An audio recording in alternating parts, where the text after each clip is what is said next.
Hey guys, welcome back to Inform Gardens. My name's Jared. I'm here in Middle Tennessee, Zone 7A. It is a beautiful late spring day. We just had a nice rain. The garden is looking absolutely beautiful. Tomatoes are coming on, the peppers are starting. We're in that cool in-between area between spring and summer. We're actually just a couple days from the first start of summer, I believe. So anyway, beautiful, beautiful time of year. So I want to give you guys a full tour and show you what the garden looks like. All right, let's get started.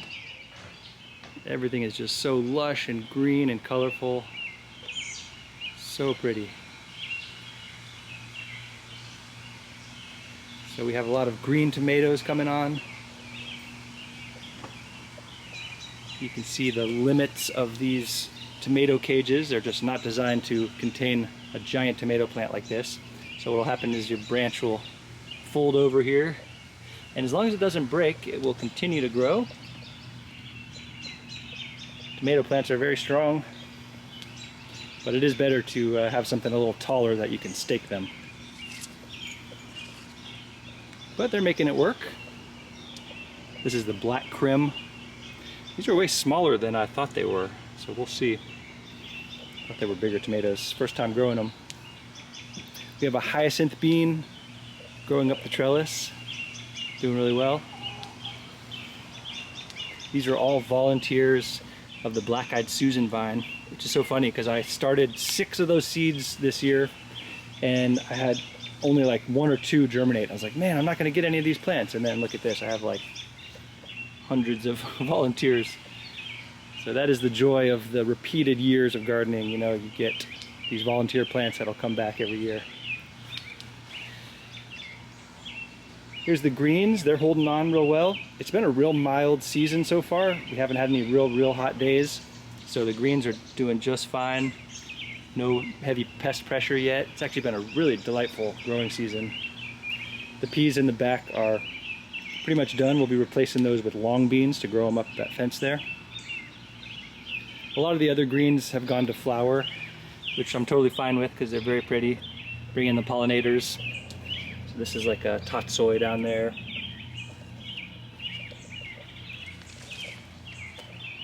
And some mustards and different things. They all have those pretty yellow flowers.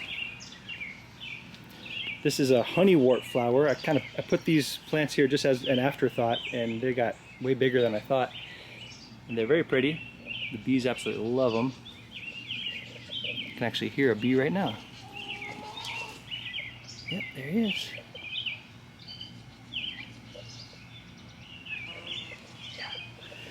Bees are happy. We have plenty of blooming flowers for them. Cucumbers. This bee balm. This is the lemon bee balm. Beautiful flower, covered in bees.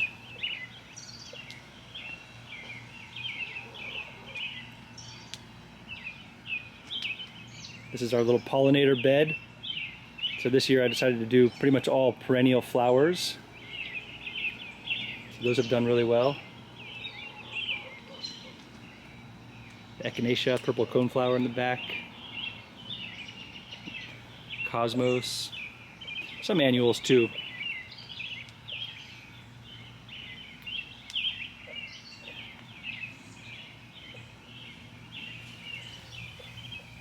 Got some basil coming along. Basil really likes those hot days, so it will really start to grow once that the heat of the summer kicks in.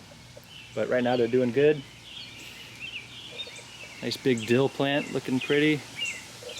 Looking forward to the caterpillars coming and taking up residence on our dill and our fennel. Here's our bronze fennel. We have swallowtail caterpillars that just love those. Every year they come and we get to see the life cycle of the butterflies. It's really fun. Growing some dragon tongue bush beans. These are really nice, really tasty. Cool color. That's a great one to grow if you haven't already. Dragon tongue. Here's our herb bed. Doing real well. Really happy with how this green stalk is turning out. This is my first year growing different pockets. In previous years they were just all strawberries, but I have this ball basil growing, filling in really nicely. Some parsley down there. orange hat micro tomatoes. Look at all those green tomatoes. Exciting.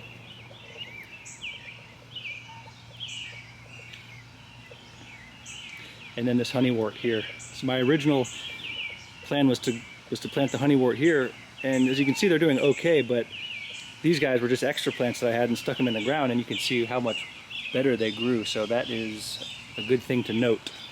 They grew way better there in the ground than up here in this pot. So good to know. All the tomatoes are coming on nicely. This is the Prairie Fire. That one's just about ready to go. I'll let my son pick that.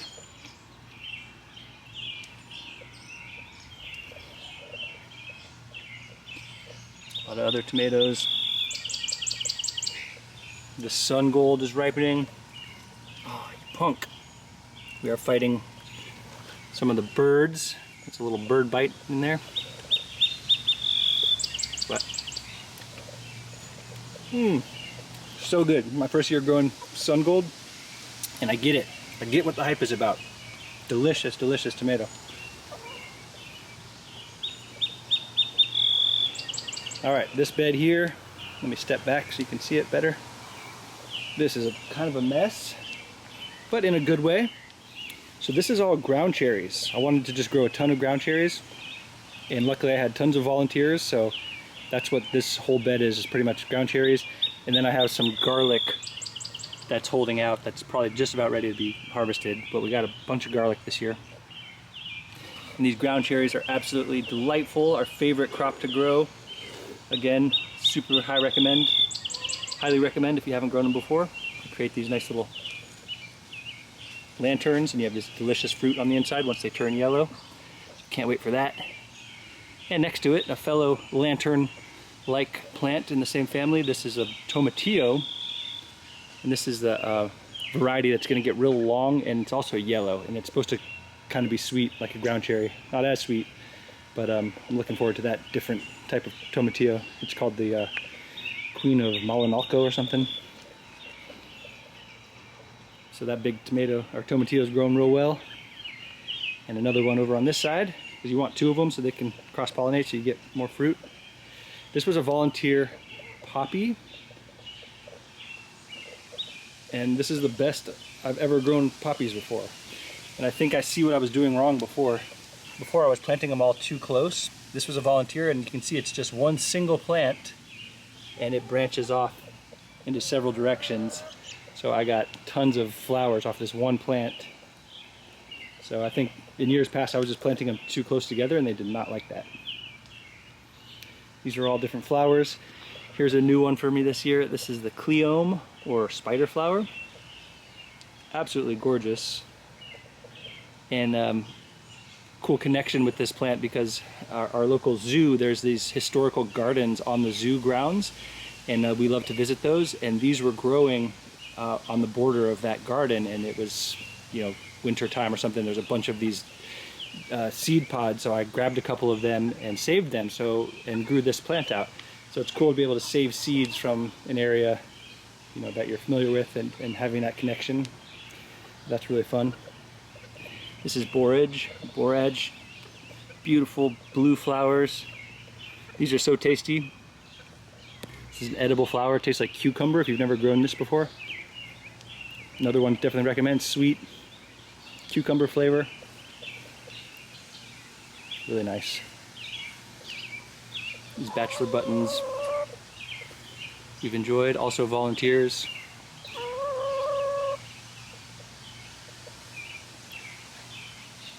Oh, speaking of volunteers, check this out.